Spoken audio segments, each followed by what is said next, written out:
when I was young until now, it's always felt like my basketball journey has been an uphill climb. I've had doubts about where basketball would take me so many times in my career. There were multiple times that I wanted to quit when I was younger. There are many times when I didn't think I'd make it to the next level, even at the professional level. I really struggled with confidence and even just dealing with people looking at me for being Asian and some of the things they would say to me. When you have somebody bringing negative energy towards you, it's a fork in the road. You do two things. You either let it destroy you and you go down, or you take that energy, you turn it into something positive and you motivate yourself and you allow yourself to focus, and it can take you to the other trajectory.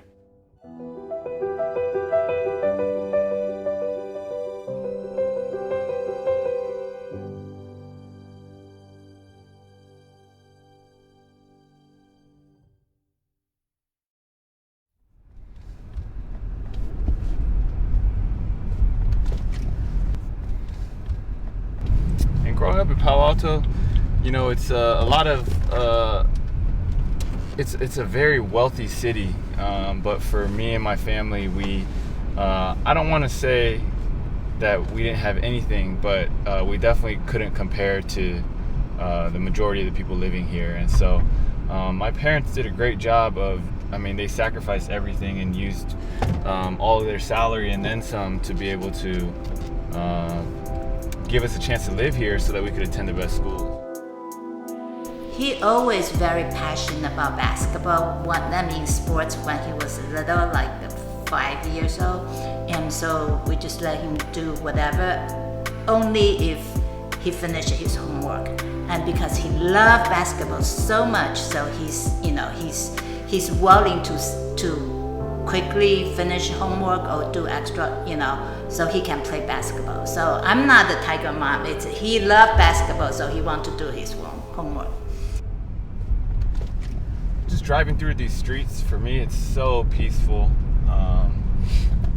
Me and my brothers, we used to run or bike or do whatever, and we'd go to the nearest place with a court. And so, we would hoop at Palo Verde, we would hoop at Don Jesus Ramos Park down there, we would hoop at 2 other elementary schools nearby, we would hoop at the YMCA. I mean, with our bikes, we felt like we were unstoppable.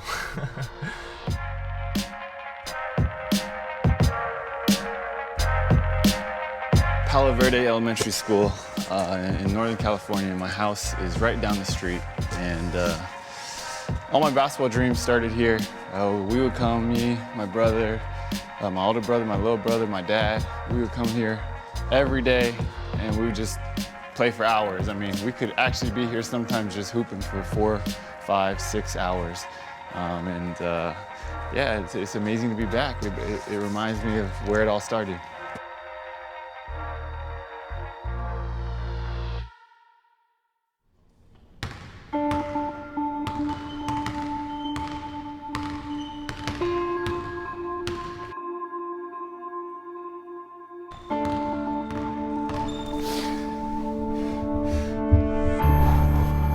My most important game, for sure, is the state championship game.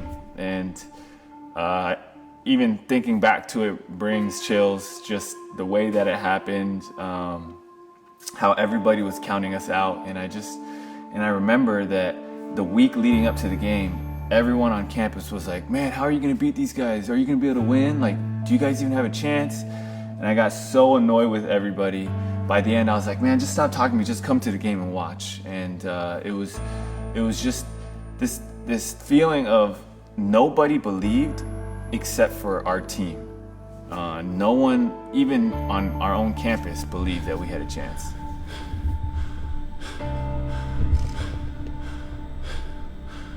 So even after winning California Player of the Year and winning the state championship, I ended up with 0 scholarship offers, and the reality is I couldn't even get some Division III basketball teams to look at me. And so I was really, grinding. Like, I was making my own highlight tape, printing them out, and then mailing them to bunch of different schools and coaches, hoping that somebody would call me back.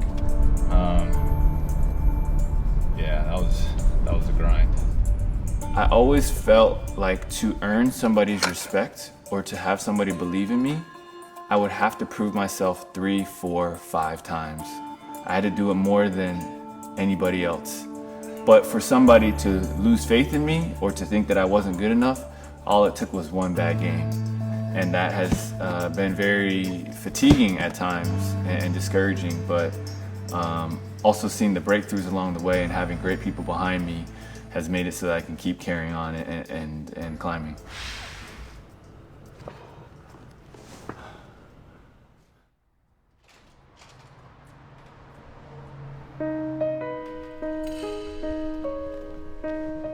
People always ask me, who's the greatest person you had to guard, or who's your toughest opponent? And really the biggest thing and how I'd answer that is the toughest opponent has always been myself, because there's so many things in my life that I can block myself from doing if I give up, if I give less effort, if I don't believe in myself. I mean, opponents will come and go, teams will come and go, leagues will come and go, but at the end of the day, when you play for a long time or when you really pursue your dreams, the biggest person that can stop you is yourself. The biggest person that can help you get there is also yourself.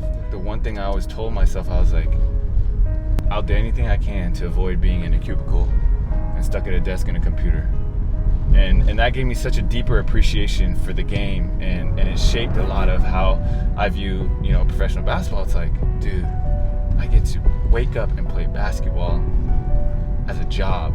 Now I get to go to the gym and do what I love, and man, it's such a blessing. My fondest memory so far on the court, I grew up here in the Bay Area, and so I was a Warriors fan, and when I was playing for New York during Linsanity,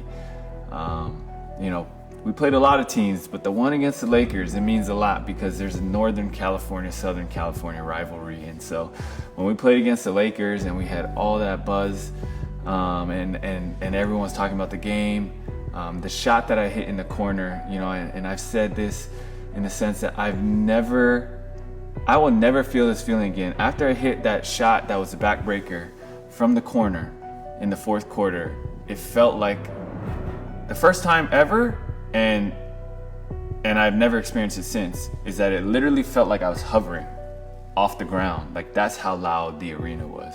It was so loud, it literally felt like I was hovering. And I remember I even looked down and I was like, what is going on? I looked at my feet to see what was happening. Like, for me, as long as I have that talent and I have that desire, I want to give 100% and just go for it. And the game has brought me to my knees so many times, and God always gives me the strength to get back up. And the reason why I keep saying that is because I can't sit here and honestly look somebody in the eye and tell them that it's been me every single time, that I found the strength within myself. I couldn't say that. And so I know a lot of that comes from faith, and anything else, it usually just comes from family and my close friends. The fulfillment of proving somebody wrong is very fleeting, very empty. And I started to realize that actually the game of basketball and sports in general is beauty, it's a luxury, and the game is meant to be played through love versus coming from a place of hatred or vengeance or anger. And I think when I was able to flip that switch, it really allowed me to realize that it doesn't matter what's going to happen, because every single player, from the worst to the greatest, always had haters. But at the end of the day, you have to find something that, you have to find a foundation of love to kind of go off of. I genuinely believe the best is yet to come. I've had so many of my amazing opportunities taken away through extenuating circumstances, but right now, I still have more opportunities, and I still have tomorrow, and I still have this next season. And so my goal is to prepare and come out and just dominate. And I'm coming in with this nothing will stop me mentality.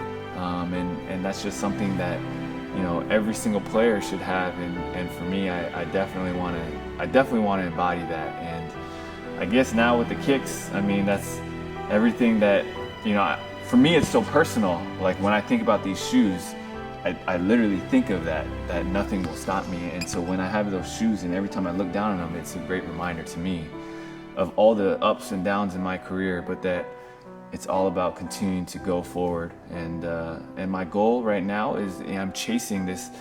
I want to be the best version of myself as a basketball player and as a human. I want to be the best version of myself. And when it's all said and done, I don't want to look back and say, oh man, I regret this, or I wish I gave more.